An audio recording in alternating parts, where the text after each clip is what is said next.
हर इंसान की एक खास चाहत होती है जिसे पाने की ख्वाहिश वह दिन रात करता है। फिर वह चाहत अच्छी नौकरी पाने की हो या सच्चा प्यार पाने की, वह चाहत किसी एग्जाम को टॉप करने की हो या अपने बिजनेस को सफल बनाने की, वह चाहत किसी काम में सक्सेस पाने की हो या अपने टूटे हुए रिश्तों को जोड़ने की। बस उस चाहत को पूरा करना आपका जिद बन जाता है। पर तमाम कोशिशों के बावजूद जब वह चाहत पूरी नहीं होती तो ऐसा लगता है कि जीने का मकसद ही छिन गया हो। वह एक चाहत जिसे आप पूरा नहीं कर पाते आपके डिप्रेशन की वजह बन जाती है। आप अकेला रहना चाहते हो, आप किसी से बात तक नहीं करना चाहते, बात बात पर आपको गुस्सा आ जाती है, फिर धीरे धीरे आप अपना सब कुछ खोने लगते हो। तो आपने कभी सोचा है कि जिस चाहत को पाना आपका सपना है, उस खास चाहत को आप पूरा क्यों नहीं कर पाते? आप हर तरह से कोशिश करते हो, फिर भी आप जो पाना चाहते हो वह मिल नहीं पाता। तो इसकी वजह है आपकी वो 4 आदतें जिसे आपको आज ही बदल देना चाहिए। आप अपनी सारी चाहतें पूरी कर सकते हो, सारे सपने साकार कर सकते हो। बस आप अपनी ये 4 आदतें बदल दो, आपकी हर चाहत पूरी होगी। इसलिए इस वीडियो को अंत तक जरूर देखो। वीडियो को पूरा ना देखना भी एक बुरी आदत है, क्योंकि जब आप इस वीडियो को अंत तक देखोगे तभी आप उन 4 आदतों को अच्छे समझ पाओगे जिसे आपको बदलना है और अपनी चाहत को पूरा करना है। सबसे पहली आदत जो आपको बदलनी है वह है डर, मतलब फियर।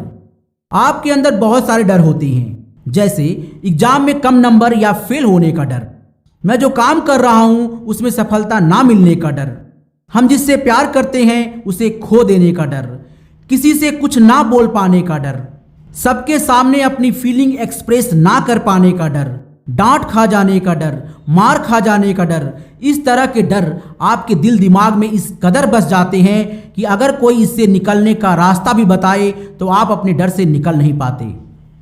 तो अगर आप अपने डर से जीतना चाहते हो तो सबसे पहले यह समझो कि आपको डर क्यों लगता है। जरा सोचो, जब आप 1 साल की थी तो आपको न आग से डर लगता था, न सांप के काटने का, न भूत से डर लगता था, न ऊंचाई से गिर जाने का, न बदनामी से डर लगता था, न कुछ खो देने का, न किसी के डांट से डर लगता था, न किसी से मार खाने का। फिर धीरे धीरे लोगों ने आपको डराना शुरू किया।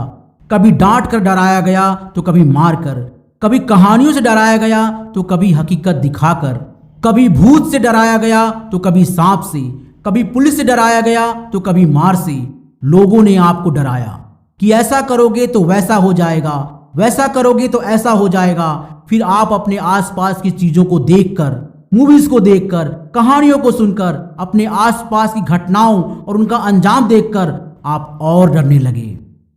धीरे धीरे इस डर ने आपको घेर लिया।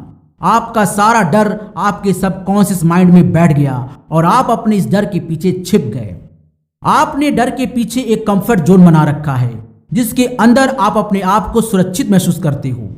इस कंफर्ट जोन के अंदर आप कुछ भी कर सकते हो, पर कंफर्ट जोन से बाहर जैसे ही आप कुछ करने की कोशिश करते हो आपको डर लगने लगता है। तो अगर आप अपने डर से जीतना चाहते हो तो अपने कंफर्ट जोन से बाहर निकलो या फिर अपने इस कंफर्ट जोन को ही बड़ा कर दो। अगर आपने ठान लिया तो आप कुछ भी कर सकते हो, तो फिर रिस्क लेने से क्यों डरते हो? भगवान श्री कृष्ण ने गीता में कहा है, कर्म करो, फल की चिंता मत करो। तो फिर अंजाम की फिक्र क्यों? अंजाम से डर क्यों? जिस दिन आप अपने कंफर्ट जोन से बाहर निकलकर रिस्क लेने को तैयार हो जाओगे, आपका डर उसी समय हार जाएगा। रिस्क लेना सीखो, क्योंकि डर के आगे आपकी हिम्मत है और हिम्मत के आगे आपकी जिद और उस जिद के आगे आपकी जीत पक्की है। दूसरी आदत जो आपको बदलनी है वह है अकड़, मतलब ईगो। सबसे बड़ी प्रॉब्लम यही है कि आप अपने अंदर के ईगो को पहचान ही नहीं पाते। तो सबसे पहले आपको इस ईगो को समझना होगा, महसूस करना होगा कि ये ईगो आखिर है क्या। अगर आपके माता पिता, गुरु या आपसे उम्र में बड़ा और सम्मानीय व्यक्ति आपको डांट दे तो आप बुरा मान जाते हो। आप उनसे माफी नहीं मांगते हो, क्योंकि आपको लगता है कि जब मैंने कोई गलती ही नहीं की तो माफी किस बात की। अगर आपने माफी मांग ली तो आप छोटे हो जाओगे, आपकी वैल्यू गिर जाएगी। कभी कभी जब आपको एहसास हो भी जाता है कि गलती आपकी ही है तो भी आप झुकना पसंद नहीं करते, क्योंकि आप अपने आप को पुष्पा समझते हो। फ्लावर नहीं, फायर है अपन, झुकेगा नहीं। इसे ही ईगो कहते हैं। जब कोई एक्सपीरियंस्ड व्यक्ति आपको कुछ समझाता है तो तो आप उल्टा उन्हीं को ज्ञान देने लग जाते हो, क्योंकि आपको अपने ज्ञान और समझ पर ओवर कॉन्फिडेंस होता है। कभी कभी आपको लगता है कि आप अकेले ही सब कुछ कर सकते हो, आपको किसी के अनुभव और किसी की शिक्षा की कोई जरूरत नहीं। पर कभी कभी तो आपको पता भी होता है कि आपको सामने वाले की ज्ञान, अनुभव और आशीर्वाद की जरूरत है, फिर भी आप उस इंसान से ये नहीं कहते कि मुझे आपके मार्गदर्शन की जरूरत है। इसे भी ईगो ही कहते हैं। आपका ईगो ना आपको झुकने देता है, ना कुछ सीखने देता है और ना ही सहन शक्ति देता है। मेरी यह बात हमेशा याद रखना, आपके हिसाब से आपकी गलती हो या ना हो, अपने बड़ों के सामने झुकने से आपका अपमान नहीं होता, बल्कि उनकी नज़र में आपकी वैल्यू और बढ़ जाती है। जिस पेड़ पर फल लग जाता है वह पेड़ अकड़ता नहीं बल्कि झुक जाता है। इसलिए अगर आप कुछ सीखना चाहते हो तो पहले झुकना सीखो। बड़ों का प्यार और भगवान का आशीर्वाद भी झुक कर ही लिया जाता है। इसलिए आज से, अभी से अपने अंदर से अकड़ मतलब ईगो को त्याग दो और एक हम्बल और पोलाइट इंसान बनो। अपने बड़ों के अनुभवों से सीखो और उनके आशीर्वाद से आगे बढ़ो। आपकी हर चाहत जरूर पूरी होगी। तीसरी आदत जो आपको बदलनी है वह है टाल मटोल मतलब प्रोक्रेस्टिनेशन। जब आप कोई काम करना चाहते हो तो बोलते हो कल से स्टार्ट करेंगे। इसका मतलब यह है कि आज तो आप कुछ करने वाले ही नहीं, क्योंकि संडे का कल मंडे होगा और मंडे का कल ट्यूसडे, ट्यूसडे का कल वेंसडे होगा और वेंसडे का कल थर्सडे, इसी तरह थर्सडे का कल फ्राइडे होगा और फ्राइडे का कल सैटरडे। इस तरह तो कल कभी आएगा ही नहीं। इसका मतलब यह है कि आप वो काम कभी शुरू कर ही नहीं पाओगे।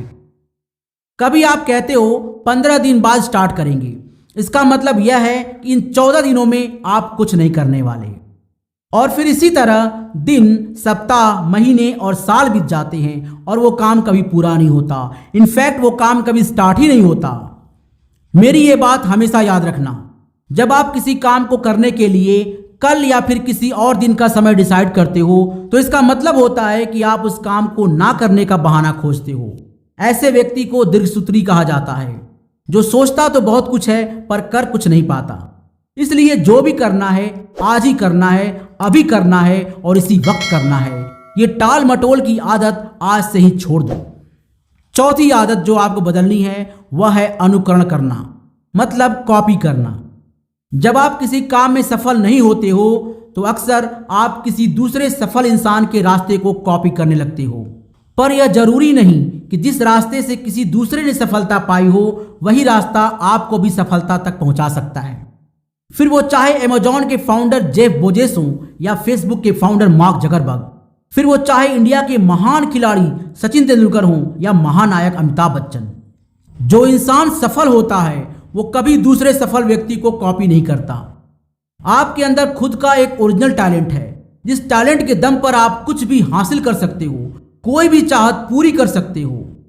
मेरी ये बात हमेशा याद रखना, किसी के रास्ते को कॉपी करने से आप कुछ हासिल नहीं कर सकते। अगर आप किसी से इंस्पायर होना चाहते हो, किसी से कुछ सीखना चाहते हो तो उनके सिद्धांतों का अनुसरण कर सकते हो। आप चाहो तो किसी के प्रिंसिपल को फॉलो कर सकते हो पर किसी का रास्ता कॉपी ना करो। अनुसरण कर सकते हो पर अनुकरण ना करो। फॉलो कर सकते हो पर कॉपी ना करो। ये मत भूलो कि आपके अंदर वो सारी क्वालिटीज है जो एक सक्सेसफुल इंसान के अंदर होती है। आप जो चाहो कर सकते हो, आप जो चाहो पा सकते हो, आप अपनी हर चाहत पूरी कर सकते हो।